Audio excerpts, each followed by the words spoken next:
네, 안녕하세요. 오늘도 즐거운 오늘 시간이 됐고요.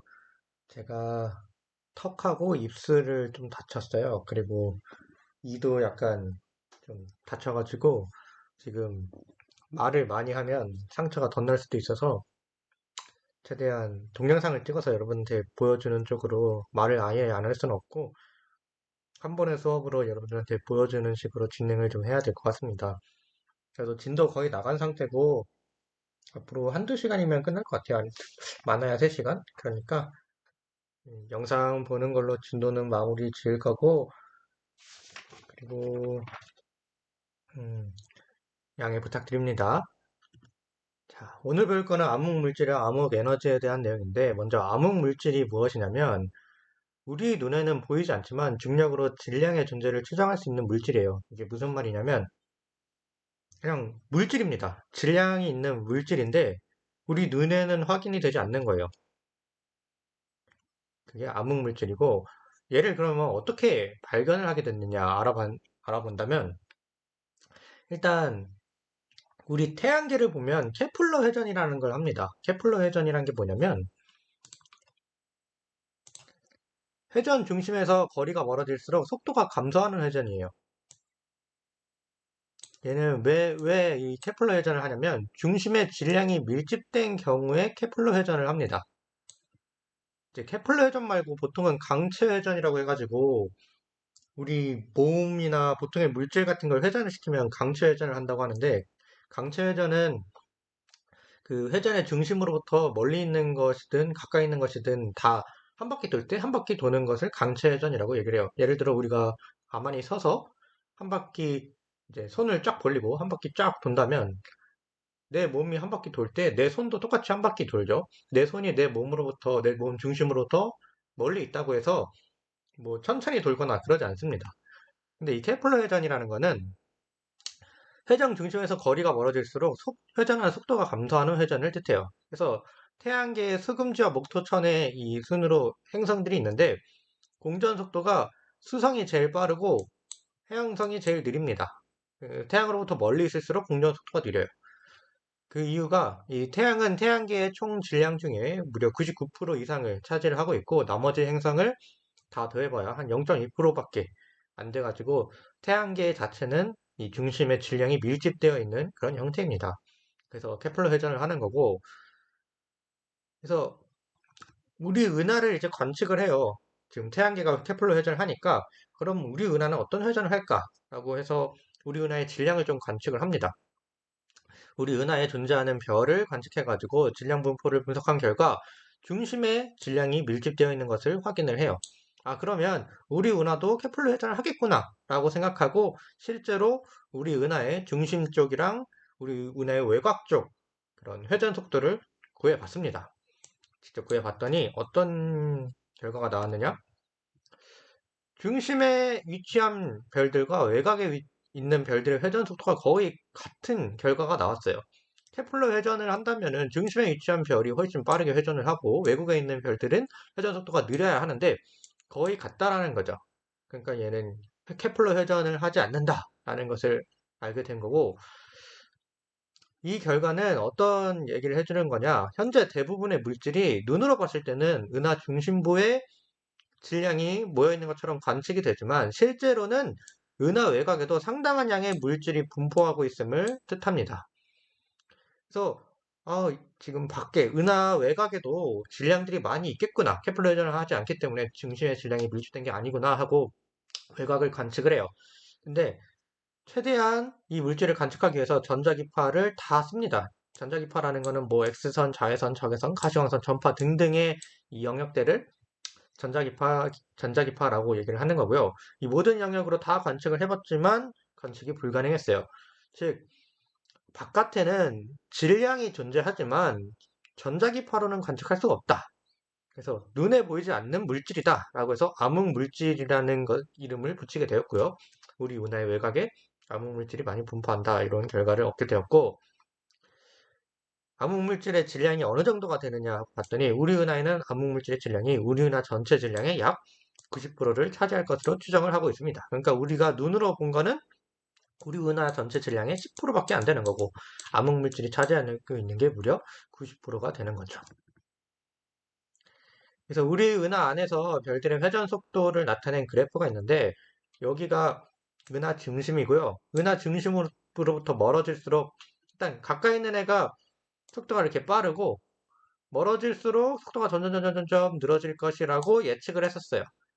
그래서 이 그래프대로 실제 관측값들이 그려지겠구나 하고 중심에 있는 애 관측해보고 뭐 중심에서 좀 멀리 있는 애 관측해보고 했더니 실제 관측되는 속도값은 예측했던 거랑 달리 중심에 있는 별의 회전 속도랑 외곽에 있는 애의 그 별의 회전 속도랑 거의 비슷한 속도가 이렇게 일정하게 중심에서 외곽까지 일정하게 분포하는 것을 확인을 할 수가 있었다라는 겁니다.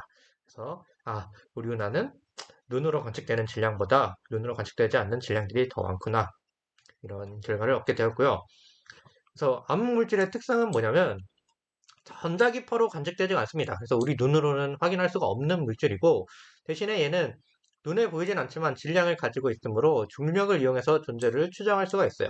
실제로 암흑물질이 분포하고 있는 곳 눈에 보이지 않지만 그 뒤에 있는 별이 이제 중력 렌즈 현상이 일어나가지고 더 밝게 보이는 현상을 관측을 해냈습니다. 그래서 암흑물질 눈에 보이진 않지만 질량이 존재한다는 거 중력 렌즈 현상으로 이제 유추할 수 있다는 거 이렇게 암흑물질의 특성까지 말씀을 드리고요. 그 다음에 말씀드릴 거는 암흑 에너지인데 얘는 뭐냐면 이제 우주는 여러 물질이 존재하죠. 별이라던가 어쨌든 질량체들이 존재합니다. 암흑물질도 포함해가지고 질량을 가지는 그 물질들이 많이 있는데 이런 질량을 가진 애들은 중력이 존재해요. 중력. 서로 끌어당기는 인력이 있습니다. 인력. 그래서 우주는 시간이 지남에 따라서 팽창하는 속도가 작아지거나 어쨌든 빨라지면 안 돼요. 우주에 존재하는 물질들이 우주의 팽창 속도를 이렇게 중력으로 인해서 늦춰주고 있기 때문에 뭐 처음에 뻥 하면 그 힘이 아주 세서 지금까지는 점점 팽창했지만 이 물질들에서 정말 팽창 속도는 점점 감소해야 된다라고 생각이 들었었습니다. 근데 실제로 우주의 팽창 속도가 점점 감소하고 있느냐 아니면 뭐 적어도 빨라지진 않고 있느냐 이걸 관측을 해봤더니 이거 웬걸 그 예상과는 정반대로 팽창 속도가 점점 증가하고 있다는 것을 관측을 하게 됩니다. 그래서 우리가 생각했던 거 말고도 이런 암흑물질이나 실제 별 같은 이런 보통 물질이라고 하는데 보통 물질과 암흑물질 외에도 뭔가 우주를 팽창시키게 만드는 물질이 있겠구나 라고 생각해서 암흑 에너지라는 용어를 만들어냈고 이렇게 우주를 빠르게 팽창시키는 힘을 암흑 에너지라고 부르고 있습니다. 그래서 이 우주가 점점 더 빠르게 가속 팽창하고 있다는 것을 어떻게 알아냈느냐? 이제 과학자들은 초기에는 빅뱅과 급팽창 이후에 물질의 중력 때문에 우주의 팽창 속도는 서서히 줄어들고 있을 것이라고 생각을 했어요. 근데 1A형 초신성이라는 이제 초신성의 관측자를 통해 우주의 팽창 속도가 점점 증가하고 있다는 사실을 알게 됩니다. 1A형 초신성이 뭐냐면 제가 짧게 그 문제풀이에서 아마 얘기했을 텐데 백색외성이 주변 질량을 흡수해서 일정한 질량에 이르면은 폭발하는 것이 바로 1A형 초신성이에요. 이 1A형의 초신성의 특징은 초신성이 방출하는 빛의 밝기가 폭발할 때의 질량과 관계가 있는데 1A형 초신성은 항상 같은 질량에서 폭발하기 때문에 밝기가 일정합니다.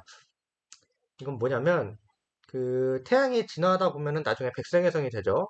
탄소 핵만 남아서 백색외성으로 이제 남게 되는데 백색외성은 그래도 중력이 굉장히 셉니다. 그래서 얘가 막 주변에서 물질이 있을 때 물질을 막 중력에 의해서 붙잡아서 막 운석 충돌 이런 것들 막 이 별로 이 별에 막 운석이 충돌되도록 막 주변의 물질들을 막 이렇게 중력으로 끌어당겨요.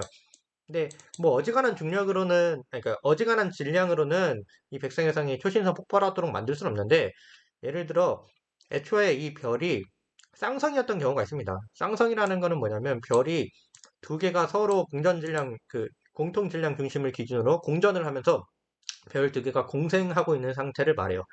근데 쌍성 중에서도 어떤 애가 먼저 진화를 해가지고 얘는 백색외성이 되고 얘는 적색거성인 상태가 될 수가 있습니다. 그러면은 이 백색외성의 질량에 의해서 이 적색거성의 백색외성의 중력에 의해서 적색거성의 질량이 백색외성으로 빨아들여지는 경우가 생기는데, 그럼 얘가 적색거성의 질량을 열심히 흡수해서 1A형 초신성이 가능한 질량까지 커질 수가 있어요. 보통 이 1A형 초신성 폭발한 질량을 1.4 태양 질량으로 얘기를 합니다. 태양 질량의 1.4배. 그러니까 이 백색외성이 태양 질량 1.4배가 되면 1A형 초신성으로 된다고 얘기를 하고요. 이게 1.4 태양 질량보다 덜 되거나 더 됐을 때 초신성 폭발이 일어나는 게 아니라 정확히 1.4 태양 질량일 때 초신성 폭발이 일어납니다. 그래서 그 밝기가 항상 똑같아요. 1A형 초신성은 항상 같은 질량에서 폭발이 일어나기 때문에 그 질량만큼의 에너지가 발생해서 항상 같은 밝기가 나타나게 됩니다. 그래서 이걸로 우주의 가속팽창을 알게 되는데 어떻게 하냐면 1A형 초신성은 일단 밝기가 고정되어 있어요. 근데 1A형 초신성이 이제 우주 팽창으로 인해서 우리에게 보내는 그 스펙트럼의 적색 편애가 있겠죠. 우리한테 점점 멀어지고 있으니까. 그걸 이용해서 후퇴 속도를 알아냅니다. 이렇게 V는 HR 해가지고 우리가 알고 있는 우주 그 팽창률이랑 다시 그 V는 CZ 해가지고 일단 적색 편의를 알아내서 후퇴 속도를 알아내고 그 후퇴 속도로 우리가 알고 있는 허블 상수를 이용해서 거기까지의 거리를 알아내요. 이렇게 V는 CZ, 그러니까 이건 적색 편의값, 그리고 V는 HR을 이용해서 거리를 알아냅니다. 거리. 자, 그러면 이 거리에 해당하는 1A형 초신성의 겉보기 밝기가 있겠죠? 예를 들어 얘가 원래 10만큼의 항상 10만큼의 밝기로 이제 폭발을 하는데 어떤 거리에 있을 때는 얘가 10으로 보이는 게 아니라 나로부터 굉장히 멀리 있으면 원래 1로 보여야 되고 아니면 뭐 조금 더 가까이 있으면 2로 보여야 되고 3으로 보여야 되고 4로 보여야 되고 이런 거리에 따른 밝기를 우리가 예측할 수가 있어요. 그래서 이 적색 편의를 통해서 1A형 초신성까지의 거리를 알아낸 다음 실제 걔가 폭발했을 때 보이는 밝기를 딱 봤더니 우리가 예측했던 것보다 실제로 보이는 밝기가 좀 더 어둡게 보이는 겁니다. 이건 왜 그런 거냐면 그러니까 우리가 여기까지의 거리를 예를 들어 100메가파섹이라고 생각을 했어요. 그래서 뭐 100메가파섹에 있는 1A형 초신성은 10의 밝기로 관측된다고 해봅시다. 그러면은 우리가 예상한 대로 얘는 10의 밝기로 관측이 돼야겠죠? 근데 실제 봤더니 9의 밝기로 관측이 되는 거예요. 이건 왜 그러냐? 걔가 폭발했을 당시 우리가 예상했던 거리보다 더 멀기 때문에 어둡게 보이는 건데 예상보다 거리가 더 멀기 위해서는 우주의 팽창 속도가 예상보다 더 커야 됩니다. 그러니까 우리가 딱 그 적색 편의를 통해서 계산했던 요 허블 상수보다 실제 허블 상수가 더 커야지 이제 우주가 더 빠르게 팽창하고 있어야지 실제 우리가 예상했던 거리보다 더 먼 위치에서 폭발이 일어나서 우리한테 그 밝기가 보여지면서 더 어둡게 관찰이 돼야 된다라는 거예요. 그러니까 우리가 예상했던 우주의 팽창률보다 실제 팽창률이 더 크다는 거죠. 그래서 우주는 감소 팽창을 하는 게 아니라 점점 팽창이 빨라지는 가속 팽창을 하고 있다는 것을 알게가 됩니다. 다시 얘기하면 항상 밝기가 똑같은 애가 있는데 걔까지의 거리를 계산을 해요. 그리고 실제로 걔 밝기를 봤더니 우리가 계산했던 거리보다도 더 멀게 밝기가 관측이 됐습니다. 그 말은 무엇이냐? 우리가 거리를 계산한 그 공식이 잘못됐다는 거죠. 그러니까 우리가 그 계산한 허블 상수가 우주의 팽창률 자체가 잘못됐기 때문에 실제 우주의 팽창률보다 그러니까 우리가 예상한 팽창률보다 실제 우주의 팽창률이 더 커서 걔가 더 어둡게 보인 거다. 이렇게 보시면 되겠습니다. 그러려면 우주가 가속 팽창을 하려면 중력과 반대로 작용하는 존재, 어떤 청력, 밀어내는 에너지, 청력이 있어야 되는데 이것을 정의하는 게 바로 암흑 에너지입니다. 일단 암흑 에너지는 뭔지 잘 몰라요. 암흑 에너지의 정체와 성질은 아직 정확히 모르지만 적어도 우주가 가속 팽창하고 있으니까 암흑 에너지라는 것 뭔가는 정의를 해야 된다라는 겁니다. 우주의 팽창을 가속화시키는 청력을 암흑 에너지라고 부르기로 했고 이 또 우주가 계속 가속 팽창을 하기 위해서는 중력과 반대 방향으로 작용하는 이 암흑 에너지의 효과가 점점 커져야 되는데, 그렇다는 것은 그러니까 얘가 어떤 청력인데 얘가 고정되어 있으면 결국에 팽창하는 속도도 똑같아야 되잖아요.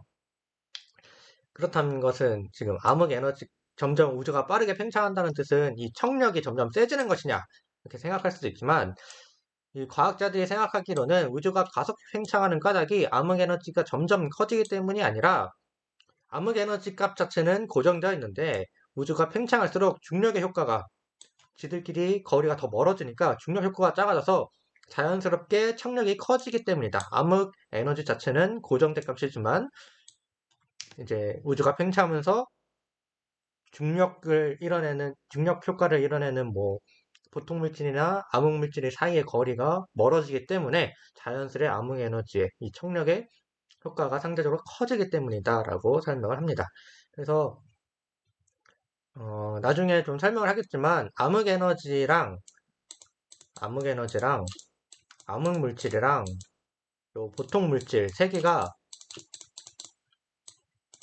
우주에 항상 존재를 했는데, 우주 초기에 존재했던 비율이랑 우주 후기, 현재 와서 존재하는 비율이랑 좀 차이가 있어요. 초기에는 암흑 에너지의 비율이 그렇게 크지 않았다가 현재 와서는 암흑 에너지의 비율이 훨씬 커졌습니다. 그 이유는 이 암흑 물질과 보통 물질의 비율이 작아진 게 아니라, 그러니까 이 양이 줄어든 게 아니라 우주가 팽창함에 따라 얘가 차지하고 있는 중력에 차지하고 있는 비율이 작아진 것이다. 그러니까 얘네들 값이 작아지고 뭐 암흑 에너지 값이 커지고 그런 게 아니라 우주가 팽창함에 따라 상대적으로 얘네들이 미치는 영향이 적어진 거고 얘가 미치는 영향이 커진 것이다. 이렇게 이해하시면 좋겠습니다.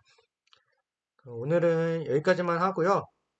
어, 앞으로 뭐 남은 거 그렇게 어렵지 않습니다. 제가 생소한 내용들은 어려울 수 있는데 문제로는 어렵게 내지 않았으니까 걱정하지 마시고, 제가 설명이 예전보다는 조금 덜 될 수도 있어요. 이게 말을 제대로 못하다 보니. 그럼에도 걱정하지 마시고, 수능이나 모의고사에서도 뭐 이것보다 뭐 엄청 어렵게 나오거나 그러지 않으니까 걱정하지 마시고 제 수업 잘 따라와 주시길 바랍니다. 이상입니다.